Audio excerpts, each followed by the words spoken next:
ரட்சகருமாகிய இயேசுவின் நாமத்தினாலே இந்த மாலை வேளையில இந்த பகுதி வாழ் மக்களுக்கு எங்கள் அன்பின் வாழ்த்துக்களை தெரிவித்துக் கொள்கிறோம். இந்த மாலை வேளையில கேட்கிற இந்த சத்தமானது ஒரு அன்பை உங்களுக்கு வெளிப்படுத்தும்படியாய் நாங்கள் இந்த வேளையில வந்திருக்கிறோம். இந்த சத்தம் உங்களுடைய செவிகளில் கேட்பதற்கு காரணம், நீங்கள் அநேக அன்பை நம்பி, மனிதர்களுடைய அன்பை நம்பி நீங்கள் ஏமாந்து போயிருக்கலாம். இந்த அன்பு நமக்கு நிரந்தரமானது.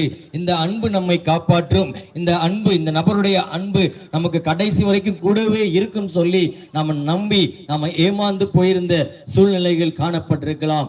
அப்படிப்பட்ட சூழ்நிலையில் இருக்கிற உங்களுக்கு ஒரு அன்பு, நிலையான அன்பு உண்டு.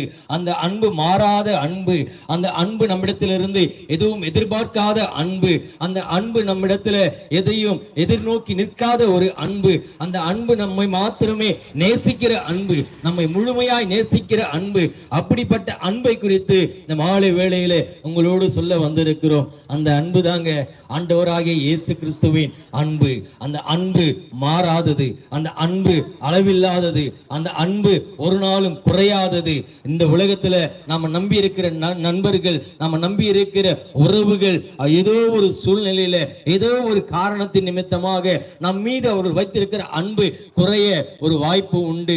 அநேகர் இந்த நாட்கள்ல வாலிப பிள்ளைகளை பார்த்தோம் என்று சொன்னால், அவர்கள் சில அன்பை நம்பி, இந்த அன்பு எனக்கு போதும், என்னுடைய தாய் தகப்பன் எனக்கு கொடுக்கிற அன்பை காட்டிலும் எனக்கு ஒரு ஆண் நண்பர் கொடுக்கிற ஒரு அன்பு, ஒரு பெண் தோழி கொடுக்கிற ஒரு அன்பு நிரந்தரமானது, இது போதும் என்று சொல்லி அவர்கள் வாழ்கிற ஒரு சூழ்நிலையில அவர்கள் ஏமாற்றப்படுகிற ஒரு காரியங்கள் வந்து நிற்கிறது. நம்ம அன்றாடம் செய்திகளில் வாசித்தோம் என்று சொன்னால், அந்த காதல் என்கிற பெயரில் அன்பை அவர்கள் அடையாளப்படுத்தி காட்டி அவர்களுடைய சரீர இச்சைகளுக்கும் அவர் தவறான உறவுகளுக்கும் அதை உட்படுத்தி கொண்டு அவர்களை ஏமாற்றக்கூடிய சூழ்நிலைகள், கடைசியில பார்த்தா அநேக காரியங்கள் கொலையில போய் முடிகிற சூழ்நிலையாய் காணப்படுகிறது.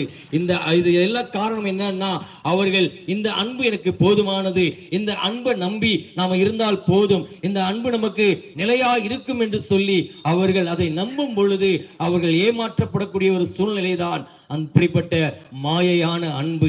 இந்த மனிதனுடைய அன்பு மாயையானது. அதைத்தான் நாங்கள் வைத்திருக்கிற பரிசுத்த வேதாகமத்தில் ஒரு ஞானி தெளிவாய் சொல்லி இருக்கிறார். இந்த வானுக்கு கீழே, இந்த பூமிக்கு மேலே இருக்கிற எல்லாமே மாயை, மாயை, மாயை என்று சொல்லி இருக்கிறார். மனிதர்கள் நமக்கு மீது செலுத்துகிற அன்பு அது மாயையானது.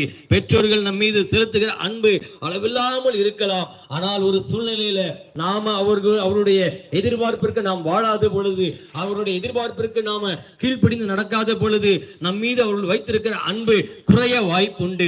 அதே போல பிள்ளைகள் நம் மீது வைத்திருக்கிற அன்பு, ஏதோ அவர்கள் எதிர்பார்க்கிற படிப்பு கொடுக்க முடியலன்னா, அல்லது அவர்கள் எதிர்பார்க்கிற ஒரு வசதியான வாழ்க்கை கொடுக்கலன்னா, பிள்ளைகளுடைய அன்பு, பெற்றோர்கள் மீது இருக்கிற அந்த அன்பு குறைய வாய்ப்பு உண்டு.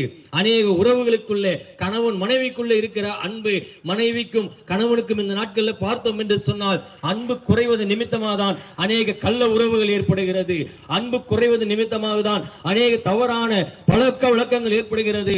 அந்த அன்பு வீட்டிற்குள்ள நிலையா இருக்காத நிமித்தமாக தான், அந்த அன்பு பூரணமாய் குடும்பத்தில் காணப்படாத நிமித்தமாய் தான் அநேக நபர்கள் அவர்கள் குடிக்கு அடிமையாவதும் அநேக தவறான உறவுகளை ஏற்படுத்திக் கொள்வதும் அநேக போதை வஸ்துக்களை பயன்படுத்துவதுமான காரணங்களாய் அமைகிறது. அவரிடத்தில் கேட்கும் பொழுது அவர்கள் சொல்லுகிறார்கள், என் மனைவி குடும்பத்திற்குள்ள போனாலே ஒரே சண்டை தான், ஒரு நாளும் ஒரு சமாதானமே இல்ல, குடும்பத்துல நான் அன்பா இருக்கணும்னு நினைச்சாலும் அந்த அன்பு எங்களுடைய குடும்பத்துல காணப்படுவதில்லை என்று சொல்லக்கூடிய அநேக சூழ்நிலைகளை பார்க்கிறோம். அதே போல பெண்களிடத்தில் நாம கேட்கும் பொழுது, என்னுடைய கணவன் என்னை காட்டிலும் மற்ற காரியங்களுக்கு முக்கியத்துவம் கொடுக்கிறார், அந்த திருமணமான புதிதிலே என் மீது வைக்கப்பட்ட அந்த அன்பு இன்றைய நாட்களில் பார்க்கும் பொழுது அது குறைந்து விட்டதாய் காணப்படுகிறது. அதனாலதான் எங்கள் குடும்பத்தில் ஒரு விரிசல் என்று சொல்லி ஒரு சொல்லக்கூடிய ஒரு சூழ்நிலை காணப்படுகிறது. இது எல்லாமே மாயையான அன்புங்க. இந்த அன்பு எல்லாமே ஒரு நாள் மாறிவிடும். அல்லது நம் மீது அதீத அன்பு வைத்திருக்கிற நபர்கள் ஏதோ ஒரு சூழ்நிலையில நம்மை விட்டு போகவோ அல்லது மரணிக்கவோ நேரிடலாம். அப்பொழுது நாம எல்லாவற்றையும் இழந்த ஒரு சூழ்நிலையில காணப்படுவோம்.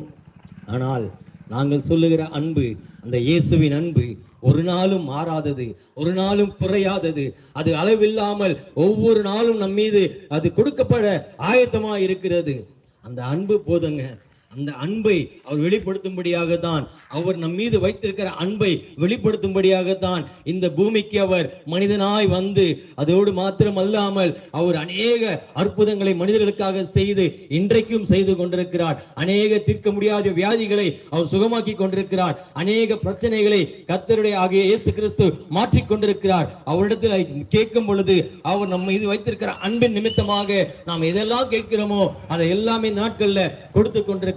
இயேசு கிறிஸ்து வாழ்ந்த நாட்கள்ல மாத்திரம் அல்ல, அவர் இன்றைக்கும் அற்புதம் செய்கிறவராய் காணப்படுகிறார். இன்றைக்கும் அவர் நம் மீது வைத்திருக்கிற அன்பின் நிமித்தமாக அதிசயங்களை நம்முடைய வாழ்க்கையில செய்ய அவர் ஆயத்தம் உள்ளவராய் இருக்கிறார். அது மாத்திரமல்ல, அவருடைய அன்பை அவர் வெளிப்படுத்தும்படியாக, அவருடைய அன்பை அவர் அளவிட்டு காட்டும்படியாக அந்த கல்வாரி சிலுவையில நமக்காக எல்லா பாடுகளையும் ஏற்றுக்கொண்டு அவர் அவமானப்படுத்தப்பட்டு துப்பப்பட்டு அவர் அநேக நிந்தைகளை சுமந்தவராய், அநேக அடிகளை ஏற்றுக்கொண்டவராய், அவருடைய முதுகெல்லாம் உழுது செய்யப்பட்ட நிலம் போல ஆன முதுகை போல எல்லா காயங்களையும் ஏற்று அந்த கல்வாரி சிலுவையில அவர் 3 ஆணிகளால் அடிக்கப்பட்டு அவர் மரணித்தார். அதனுடைய காரணம், மகளே மகனே, உன் மீது என்ன